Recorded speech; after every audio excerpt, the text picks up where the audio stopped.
he did call her a legendary member of Congress, a legendary public servant, and acknowledged that if she had decided to run again, she would have won easily. Obviously, Jeffries is someone who is now looking to try to win back the majority in the House, and that is something that Nancy Pelosi is knows intimately well in terms of, as you mentioned earlier, fundraising, coalition building. So this is a loss from that standpoint, but certainly many Democratic operatives see her seat as a safe blue seat. There are already a number of candidates who have announced a run for that particular seat. So it will be interesting to see how that race evolves, and or if, others get into the race now that Nancy Pelosi has made this announcement. But she is certainly revered among Democrats, both in the House and Senate, who certainly all of those colleagues wishing her well on this day. And Nicole, I know that recently Pelosi had referred to Hakeem Jeffries as potentially the first Black Speaker of the House, so possibly hinting at where she sees leadership moving in the future. We know that she's supported his current role, but for viewers who really don't understand what happens in Congress and how it works behind the scenes, explain the role of a Speaker of the House, and more specifically, why Nancy Pelosi seemed so perfect for it and so effective at it.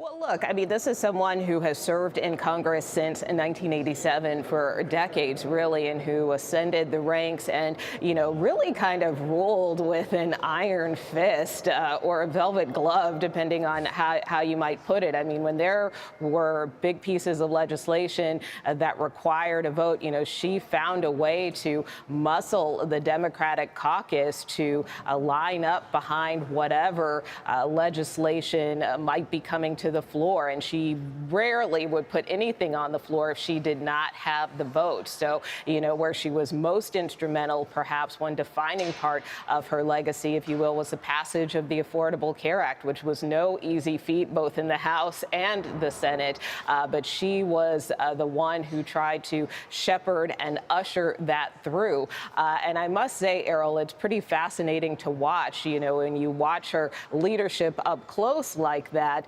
Now in this moment, after she has left the speakership these last few years, where she has returned to just being Representative Nancy Pelosi and is just an everyday member and goes to the caucus meetings and, gives speeches on the floor just as any other member would do, as she should do. But, she does not walk around with this air of still being speaker, or I did this when I was speaker. She has really assumed her role as an ordinary member of Congress, even after all that she has accomplished, not only once, but twice, serving in the speaker role.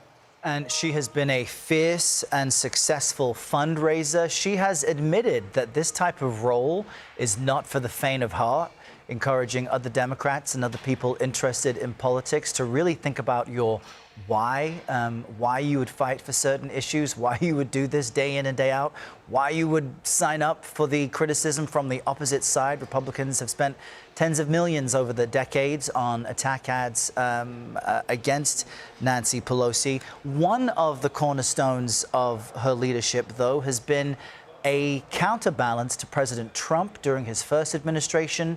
She wasn't too shy in standing up to him in the Oval Office when it came to important bills.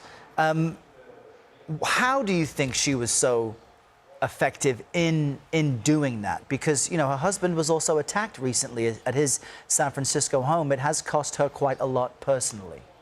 Yeah, that's right. And certainly something that impacted her quite a bit. I remember not too long after that incident occurred involving Paul Pelosi, when an intruder entered their home and hit him over the head with a hammer. She was very emotional here on Capitol Hill about that. And obviously this comes in this heightened environment of political violence that we continue to see. But look, she also was one one to not mince her words, or her actions for that matter, particularly when it comes to President Trump. In many cases, she often did not even refer to him by his name. And just this week in another interview referred to him as a vile creature. And of course, many will not forget the time at the State of the Union where she literally ripped up his address right behind him after he delivered that State of the Union address in his first term. So she certainly has worn her emotions, but also her statements sometimes on her sleeve.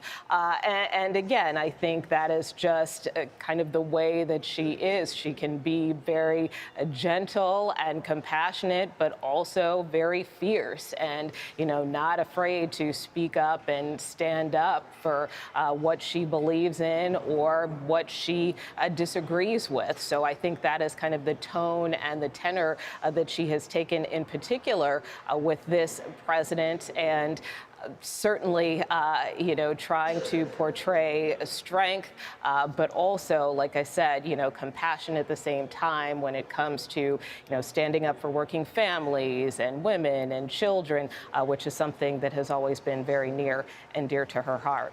That's right. It was during President Trump's first State of the Union address where Nancy Pelosi did rip up the speech right behind him afterwards. Not once, not twice, but a number of times. She also introduced articles of impeachment against Donald Trump in 2020 and 2021 due to the insurrection. So considering this is months in the making, Nicole, Nancy Pelosi announcing she won't seek re-election next year, how is she reading the political table? Because Democrats had a strong showing in races on Tuesday, from Prop 50 in California to the races in New Jersey and in Virginia, as well as the New York mayoral race. So what does the timing mean for Democrats moving into next year's midterms?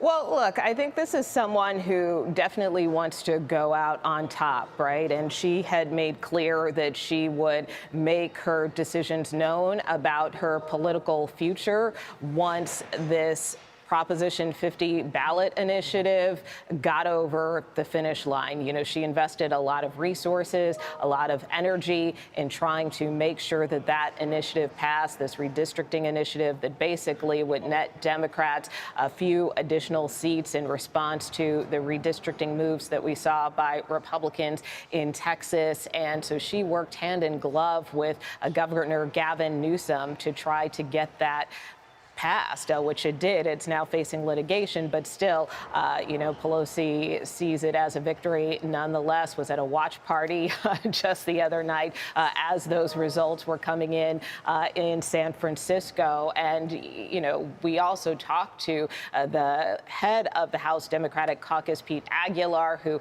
also told us that she was really instrumental in trying to get that initiative passed, provided a lot of support for the entire delegation.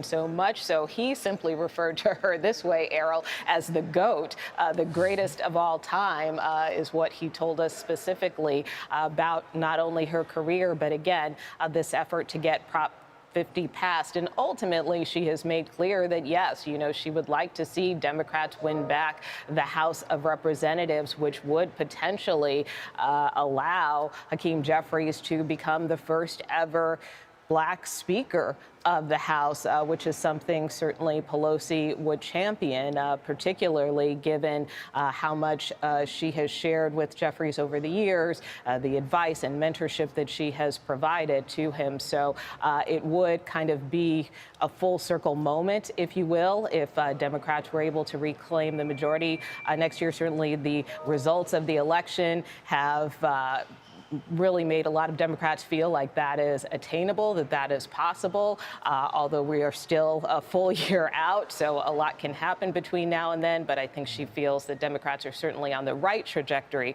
and that this was the right time to make this announcement. A remarkable career coming to a close here soon. Nicole Killian with the latest for us on Capitol Hill on the news of Nancy Pelosi not seeking re-election. Nicole, thank you. Let's jump over to CBS News senior White House correspondent Weijia Zhang now, who is at the White House with the latest on this. Weijia, this news just broke in the past 15 minutes or so. Some Washington insiders may have known it was coming, though. Has there been any reaction from President Trump? And if not, what might we expect? So far, Errol, nothing yet from the president, but certainly there is no love lost between him and House Speaker Emerita Pelosi, considering their relationship and considering when she was Speaker of the House and he was president for the first time, they had a lot of famous moments of tension that played out in public, not only the one that you and Nicole were just talking about, during which she ripped up the text of his State of the Union address, which followed, by the way, a handshake snub because she tried to shake the president's hand on the floor there before the infamous rip. And it appeared that the president refused to shake her hand. But also, Errol, there was a government shutdown that unfolded, surprise, surprise, back in 2018, 2019. And they were supposed to have closed-door meetings between Speaker Pelosi and Senator Schumer with the president at the time here, Trump, to talk about negotiations because the administration was demanding more funding to build a border wall at the southern border with Mexico. But the president invited cameras into that meeting, and none of them held back, Errol. You probably remember they fought. The voices were raised. It was very heated and passionate. And of course, that's just one of many tense moments between these two leaders. Despite all that, they were able to work together on some pretty big and important pieces of legislation. Remember, they got the country through the coronavirus pandemic together. And so they do have a very rich history, to say the least. But so far, the president has not commented on her retiring. You've just reminded me, Weijia, that's right. When Nancy Pelosi, I guess, surprised that cameras were invited into that Oval Office meeting, still stood her ground, still stood up to President Trump. And you're also right that even after moments like that, the two still had to work together to some degree to get things done. So as we stand by for the president's reaction to this, what does it do to the political landscape moving forward to next year's midterms, if we can even see that far just yet? A change like this, someone on the Democratic side who has been such a staunch leader of liberal ideals, what might this change mean? Well, it's notable that Pelosi said she was going to wait until after the California vote of Prop 50 to announce this decision, to really make this decision formal. And of course, that decision will change the landscape of California and the representation here on Capitol Hill, which is something that President Trump is already fighting back against. So it's also notable, Errol, that also on election night, Zohran Mamdani, who is a self-proclaimed Democratic socialist, won to become the mayor of the biggest city in the country. So a lot of people are wondering what this means for the party going forward. And it's almost symbolic that she is leaving after that race because, as we have been reporting, Mamdani is clearly not just a local politician. After that speech, it would be hard to argue he doesn't have bigger ambitions and that he is now a leader of the Democratic Party, which is very different from what some in the Democratic Party envision going forward, because there's still a bit of an identity crisis there about exactly how they're going to reach out to voters to really get excitement across the board so they don't suffer another tremendous loss.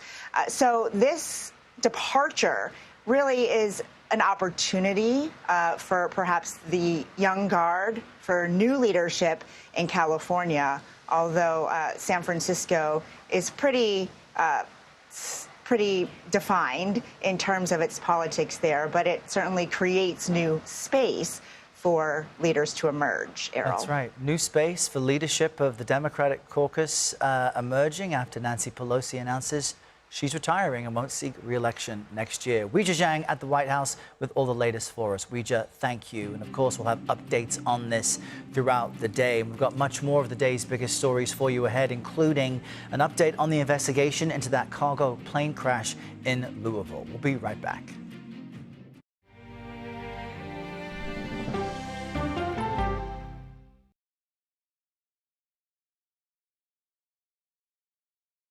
The all-new CBS Evening News. Lay is facing up to $1 million in tariff payments this year alone. Zhou, is Lay going to be able to keep her workers under these conditions? We don't have the same options as large businesses. Can your business survive this? If this is the end of my American dream, I'm going to go down swinging. Sunday morning, curtain going up on the new season. Jennifer Lopez's new movie, Keanu Reeves on Broadway, and more. Listen for the trumpet. Live now. Here we go. The ultimate tradition continues. From what I've seen, it's like chaos. America's #1 news program is now a free streaming channel with full episodes anytime. Hey, let's go. 60 minutes. Is this what you want? You're willing to talk about anything. I'm open to all of it. The hardest hitting interviews. The former president is known to watch 60 Minutes. If he's watching, what would you want to say to him? Here, Bill, look at this. The most influential people. Who's the best coach in college football? Let me see a mirror so I can look at it. Are you a billionaire yet? None of your business. Ain't you trying to get me robbed?